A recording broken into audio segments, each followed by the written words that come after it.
Hello, my name is Gabrielle, but I prefer to go by Gabby. I'm currently in my second semester here at Algonquin, where I'm completing the business program online while working full-time at the House of Commons. Today, my presentation will focus on Algonquin College's plagiarism policy that is also known as Policy AA20. The purpose of this presentation is to explain what plagiarism is, why it matters, and how we can avoid it throughout our coursework. My goal is to make this information clear, useful, and easy to understand so that students can succeed while maintaining academic integrity.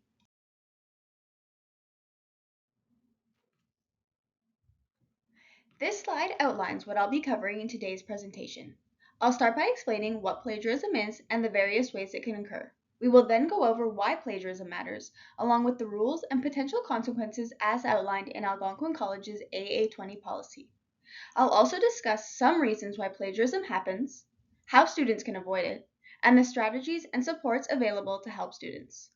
Finally, we'll look at examples of how to quote and paraphrase correctly. So what is plagiarism? Plagiarism refers to presenting someone else's work as your own. This can occur in many ways. For example, copying text directly from a book, an article, website, or another student's assignment is considered plagiarism. It also includes using someone else's ideas, artwork, music, or programming codes without acknowledging the original source. Even when using information from online sources, such as Google, Wikipedia, scholarly articles, or AI tools like ChatGPT, it is still necessary to acknowledge where the information came from. In addition, it is important to remember that plagiarism does not only involve taking work from others, but allowing someone else to copy your work is also considered plagiarism. Lastly, plagiarism applies whether it is intentional or unintentional. Even if it happens unintentionally, it is still considered plagiarism. The most important thing to remember is to always cite your sources and recognize where the original ideas came from. By doing so, you show academic honesty and respect to the original creator. On the next slide, we'll discuss in more detail the different types of plagiarism.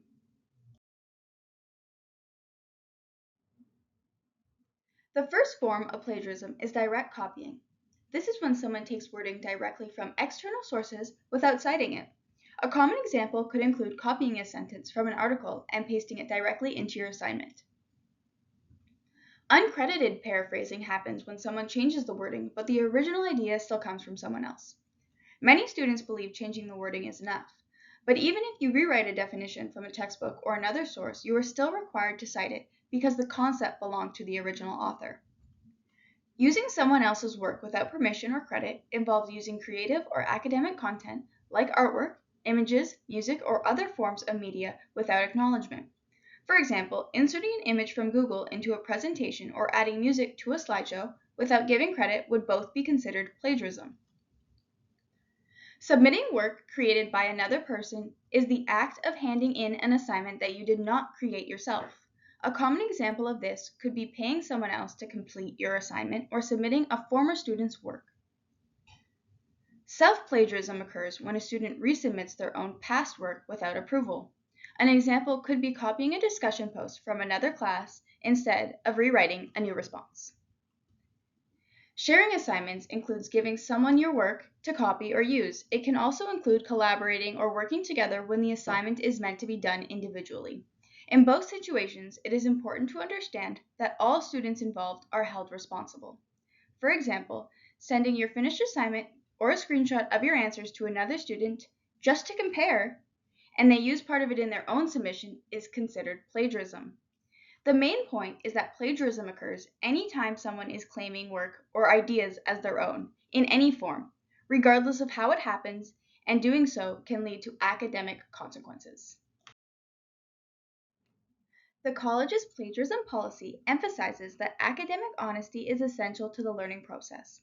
When students submit work, facilitators expect it to reflect the learner's own understanding of course material and their efforts, as this is what is used to evaluate their progress. Avoiding plagiarism helps maintain fairness in how all students are evaluated under the same grading expectations. In addition, it shows respect for all work and ideas of others. When someone conducts research, creates artwork, or develops written work, they deserve to be recognized as the original creator. By doing their own work, students are able to learn and develop the skills that the course is meant to teach. When plagiarism occurs, those learning opportunities are taken away. Although some knowledge may still be gained, a stronger understanding develops when students do their own research and form their own ideas. This not only prevents students from reaching that level of understanding, but it also places them at risk. As outlined in AA20, plagiarism can result in academic consequences, so knowing how to avoid it is critical. Algonquin College's AA20 policy makes it clear that the work students submit must be their own. If learners use information or idea from any outside sources, they are required to acknowledge where it came from, even when paraphrasing. It is also important to note that reusing past assignments is considered self-plagiarism, unless the facilitator has specifically allowed it. Sharing or receiving work from others is treated the same as copying it, meaning both are held responsible. Lastly, plagiarism applies whether it is intentional or accidental, so students should be very careful and properly cite their sources using Algonquin's APA formatting guidelines.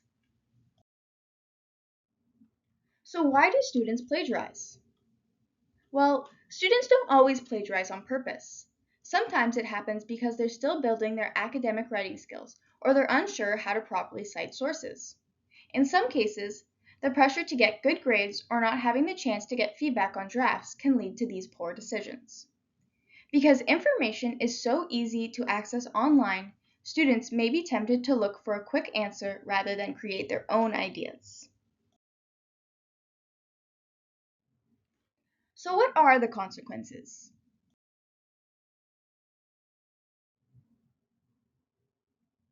Plagiarism can lead to a variety of consequences depending on how serious the situation is. Some outcomes could include having to complete an academic integrity course, resubmitting assignments, or receiving a reduced grade.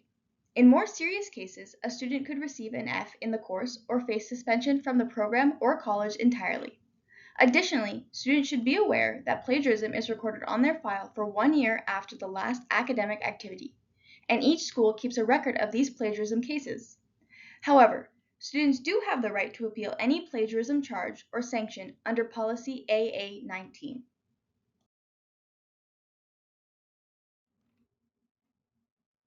To avoid plagiarism, AA20's policy highlights that students must cite where their information is coming from. This applies to both direct quotations and paraphrasing original ideas. Following proper APA formatting is extremely important in ensuring that sources are clearly and accurately identified. If students are unsure how to cite something, they are encouraged to ask their facilitator for clarification. Keeping track of all sources used while researching also makes it much easier to cite correctly. There are many practical strategies students can use to prevent plagiarism. Writing notes in your own words can help separate your understanding from the original source. Starting assignments early can reduce pressure and the feeling of being overwhelmed. Using citation tools such as OWL Purdue can help format APA references correctly by providing clear examples. It is also helpful to review your work before submitting to ensure nothing was copied unintentionally. Finally, Algonquin's Writing and Learning Center offers support with writing, research, and citation questions and provides workshops that students can access for further help.